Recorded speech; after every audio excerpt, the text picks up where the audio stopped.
Hi everyone, welcome to another video. Today we're going to talk about book reviews, namely this big old thing, the complete fiction of H.P. Lovecraft. I already did a few videos on the series. I'm still ongoing on my read of all the stuff in this book. It's over 1,000 pages long. This is the fifth part. The short stories that I will be reviewing today will be Herbert West's Reanimator, Hypnos, The Moon, What the Moon Brings, The Hound, and The Lurking Fear. So let's get right onto it. Herbert West Reanimator. I have mixed feelings about it. Overall, it's good. It's interesting. It explores mostly reanimation, as the title says.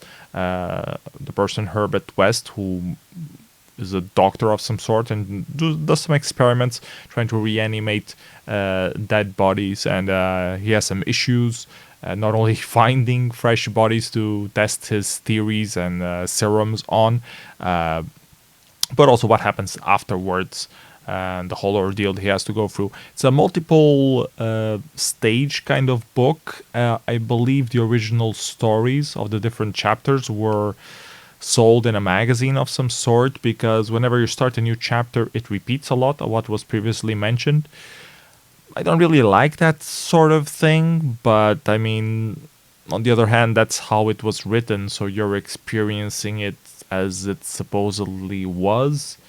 It feels a bit cumbersome, it repeats itself a lot, so I didn't really like that part. But the stories themselves, the different, I think it's 4 chapters overall, might be 5, I'm not quite sure.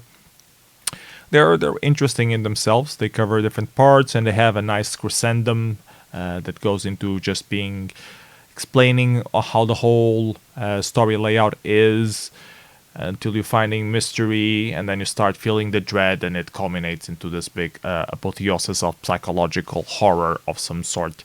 It repeats that formula a few times, but it's done very well. It's written very well, as much stuff, most of the stuff from Lovecraft. Anyways, I kind of like the story. I also didn't like that it wasn't just one fluid thing. It was like, felt like chunks that you had to reread a lot of parts. So yeah. Anyways, Herbert West Reanimator, I like it. I recommend it. Hypnose. Hypnose was a lot shorter. It was interesting in a way. It's about exploring sleep and the mysteries that lie within sleep.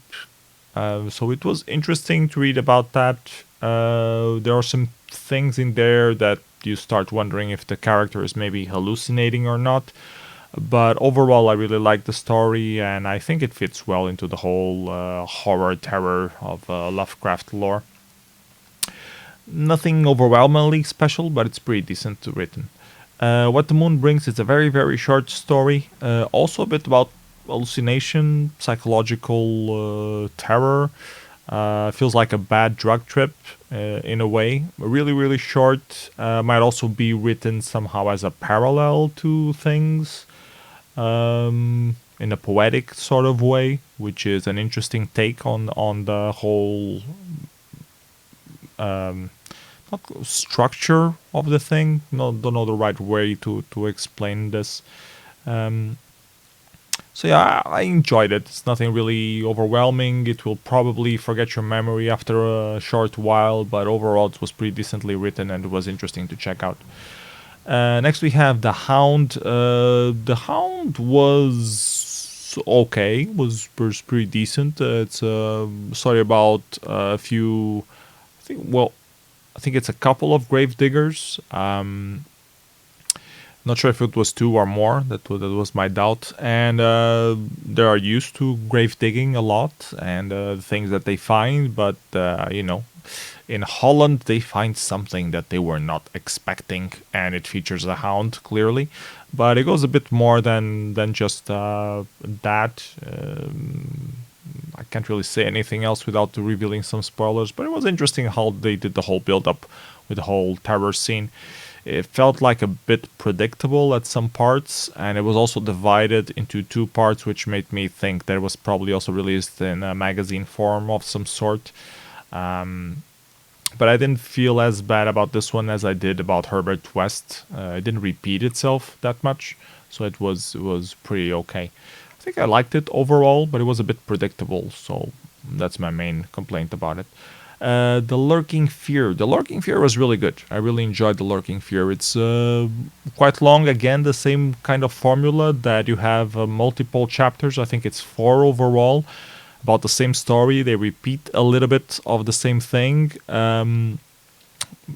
So, but in this case, I think it worked a bit better than in Herbert West. It didn't repeat as much, so it was more of a follow up. But it felt like felt like it was like a sequel. Like you visited this place, this horrible thing happened, and then you went back again. Why would you go back again after that? I don't know. He briefly says, "My curiosity," and then he just moves on from that. But in that regard, it felt a bit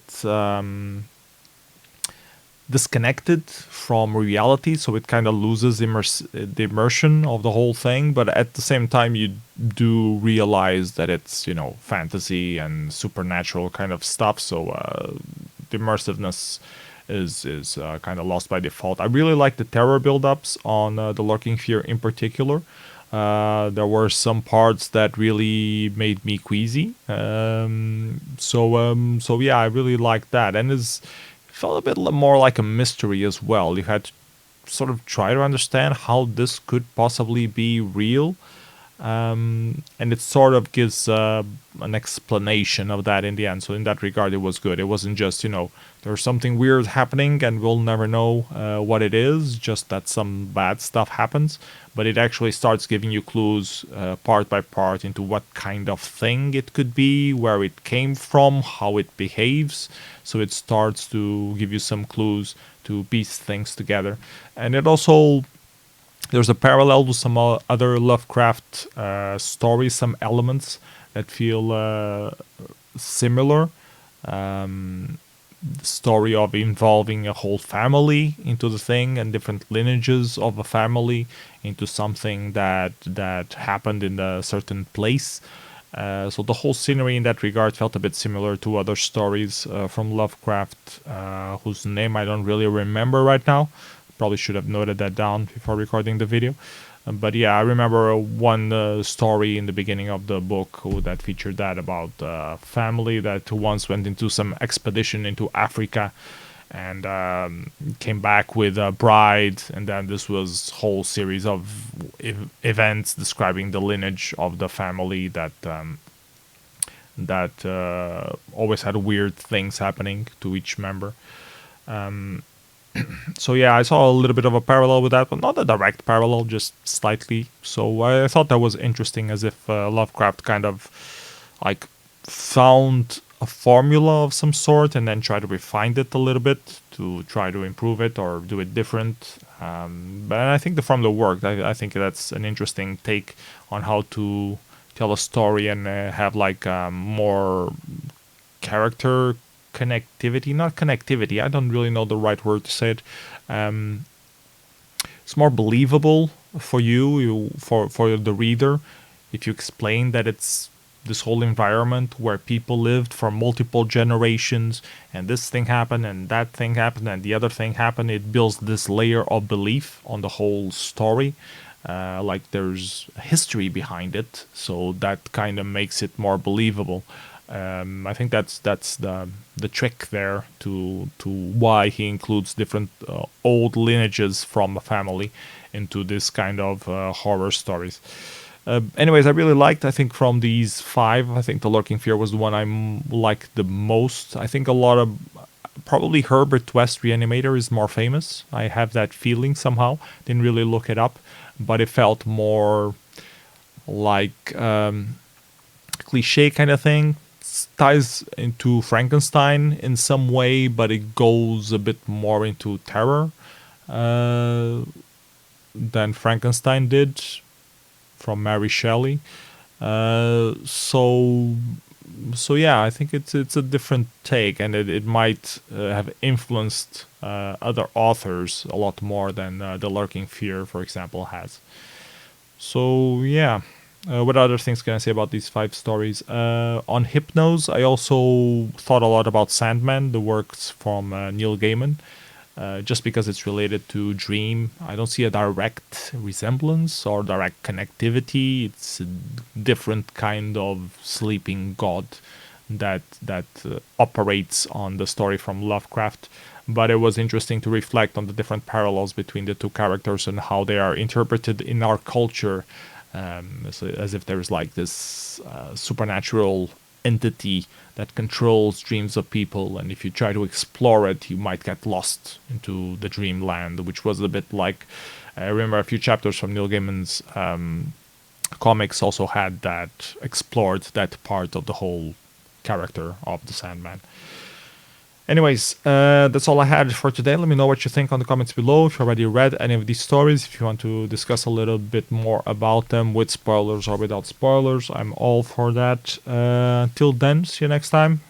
Don't forget to like, subscribe, all that jazz. See you next time. Bye bye, everyone. Take care.